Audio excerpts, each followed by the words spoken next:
Նախ այստեղ հնչած մի քանի մտքերին անդրադառնանք, հետո անդրադառնանք այն օրակարգին, որը քննարկում ենք։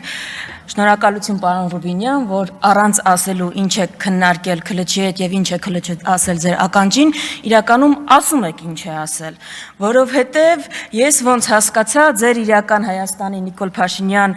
անկյունակարային դրույթներից մեկը դեռևս չհրապարակված հակադաշնակցականությունն է։ Միանգամից հրապարակեք, տենց մի կաշկանդվեք, որովհետեւ նախանձելի է այն ագրեսիան ու այն կիրքը, որով դուք խոսում եք դաշնակցության դեմ։ Դրանով կարաք համեմատվեք կոմունիստների հետ, կարաք համեմատվեք Բաքվի բանտում հայ գերիներին մեղադրանք ներկայացնող դատախազի հետ կարաք համեմատրեք, մեկ էլ ՀՀՇ-ի հետ կարաք համեմատվեք, բայց իրանք մի քիչ ավելի ինտելեկտուալ էին։ Տեղ մրցակցությունը շատ է ձեր, բայց ես խորհուրդ եմ տալիս, հատկապես Արտուր Հովհաննիսյանին շատ եմ խնդրում հնարավորինս հակադաշնակցական ելույթներ ունենա։ Ես դաշնակցության իմիջի բարձրացման, դաշնակցության շուրջ մոբիլիզացիայի ապահովման ավելի լավ տարբերակ չգիտեմ։ Ինձ գլխավոր բանակցողներն են Թուրքիայի ու Ադրբեջանի հետ ամեն բանակցություններից հետո գալիս հակադաշնակցական ելույթներ ունենում։ Դա ընդհանրապես խոսումը ավելի բարձր, քան ցանկացած խոսքերը։ Բայց մի դրվագի ուզում եմ անդրադառնալ, էլի։ Այստեղ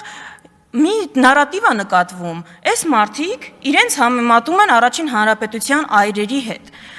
Այսինքն ուզում եմ հասկանալ, ով ում հետ է համեմատվում, էլի։ Այդ տրամաբանության մեջ Նիկոլ Փաշինյանը մեր Արամ Մանուկյանն է։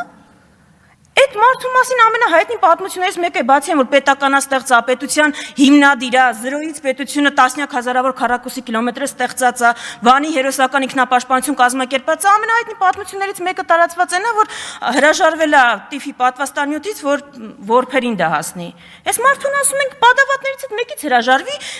ձեռը չի գնում դա անի։ Ինչը ում հետ ենք համեմատում, կամ այդ տրամաբանության մեջ մեր դրոն բանն է, Սուրեն Պապիկյանն է։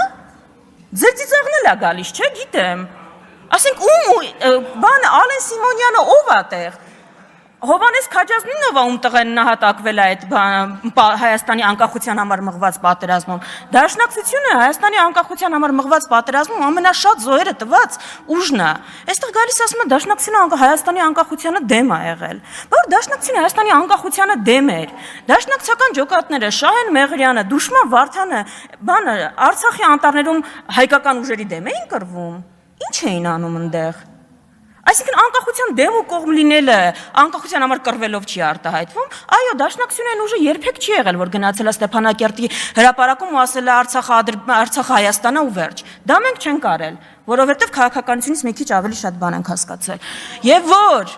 որ ավելի լավ պատկերացնեք, ինչ ուժի հետ մենք գործ ունենք, Ալեն Սիմոնյանը այս ամբիոնից տեսեք ինչ է նկարագրում, այն մարդու մասին ում վրա թքել է։ Ասում է որդիներին բանակից ազատած։ Գիտեք ում մասին է խոսում։ Ալեն Սիմոնյանը խոսում է ցեղասպանության հետևանքով Լիբանանում ծնված, հետո Կանադայում բնակություն հաստատած հայի մասին, ով երևի ձեր կոչով իդեպ երևի հենց կարող է նաև ձեր կոչով։ Հայրն է դարձվել է Հայաստան։ Ու այդ մարդուն դուք ասում եք բանակից ազատած է տղաներին։ Այ տենց է, այսինքն ձեր են քայլարա դեպի տունը, բանա, հա, քայլարա արի տուն, թքեն վրա դրադեղից տեղից։ Էդ է, ձեր կոնցեպտը էդ է։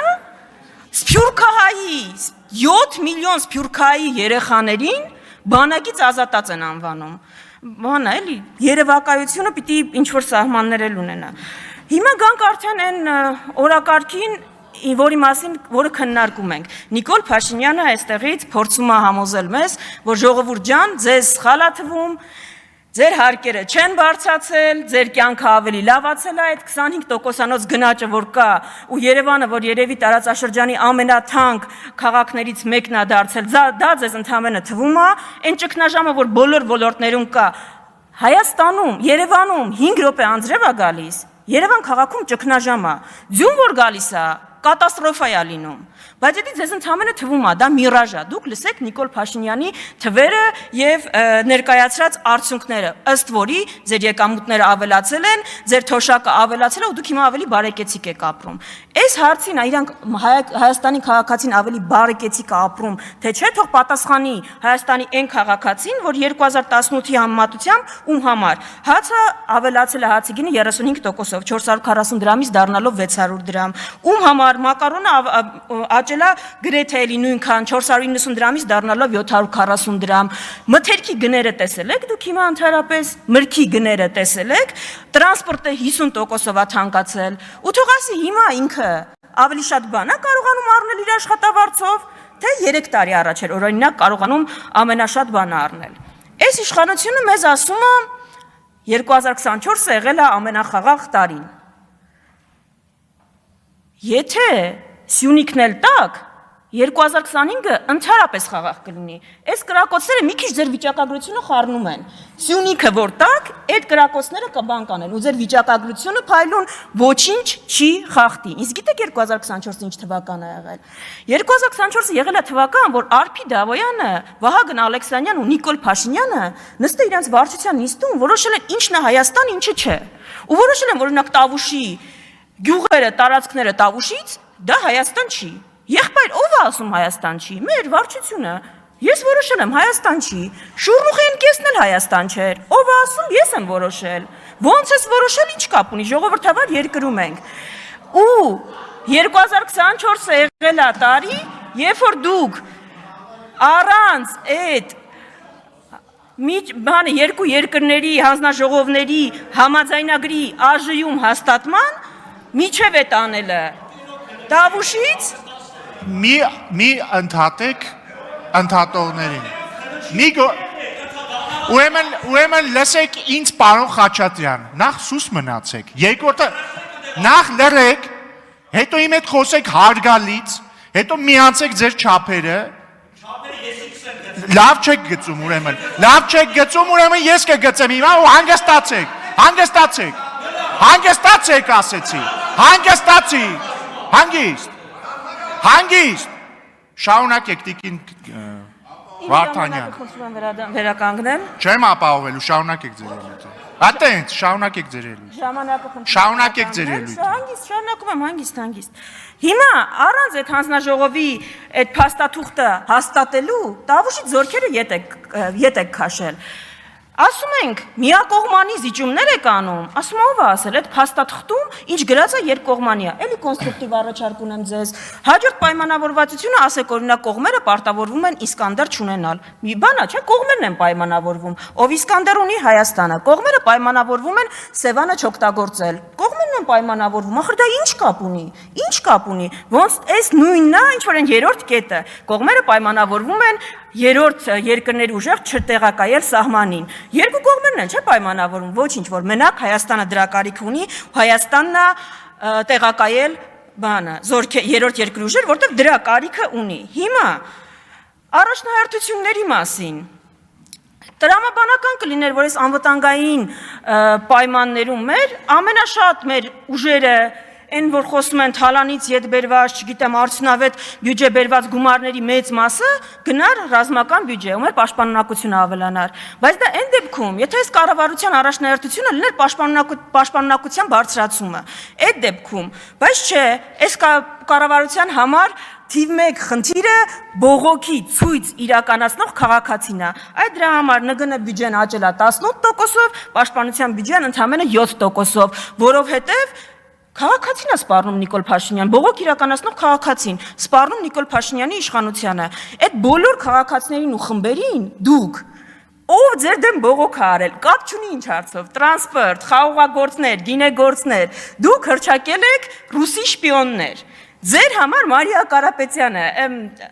չեմ հիշում, Մարիա Կարապետյանը, Սոնա Ղազարյանը շատ տարբերություն չկա։ Ուրեմն, ըստ այս մարդկանց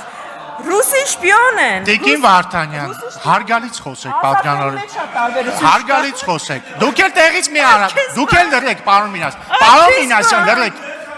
Դու չի դուքա ու հանգիստ դու չի դուքա։ Այո շատ,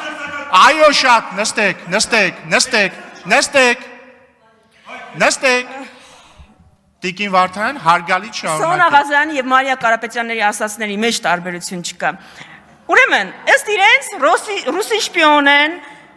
հնչակյանները, ռամկավարները, հայ առաքելական եկեղեցին, դաշնակցությունը ու միակ ինքնիշխանն է Նիկոլ Փաշինյանը, այն Նիկոլ Փաշինյանը, որը ուշադրություն Իլհամ Ալիև, փետրվարի 14, 2024 թվական Հայաստանը պետք է սահմանադրությունից հանի անկախության հռչակագրի մասին հղումը։ Ինքնիշխան Նիկոլ Փաշինյան 2025 թվական ապրիլ 16 ՀՀ նոր սահմանադրությունում չպետք է հղում լինի անկախության հռչակագրին։ Մի հատ էլ հարց էլի, ինչ նոր սահմանադրության մասին եք խոսում։ Ես որքան հիշում եմ, թե ներքաղաքական օրակարգը մենք խոսում էինք սահմանադրական բարեփոխումների մասին։ Այս նոր սահմանադրությունը որտեղից եկավ։ Ալիևից եկավ, չէ՞։ Մենակ Ալիևն է, որ ինչ նոր սահմանադրություն ընդհանրապես։ Այս նոր սահմանադրության քննարկումները մեզ որտեղից։ Բայց որ կրթելու մասին եք շատ խոսել։ Մենք չենք նեղում, ոչ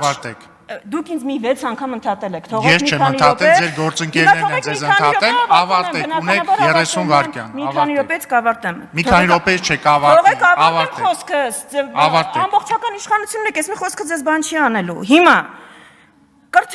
բան նեղանում են, որ ասում ենք Նիկոլ Փաշինյանը այս ազգին չի կարա կրթի։ Եղբայրներ եւ քույրեր, կրթվելը լավ բան է, բայց ով կարա կրթի։ Այս ազգին կարա կրթի Մաշտոցը, Կորյունը, Թումանյանը,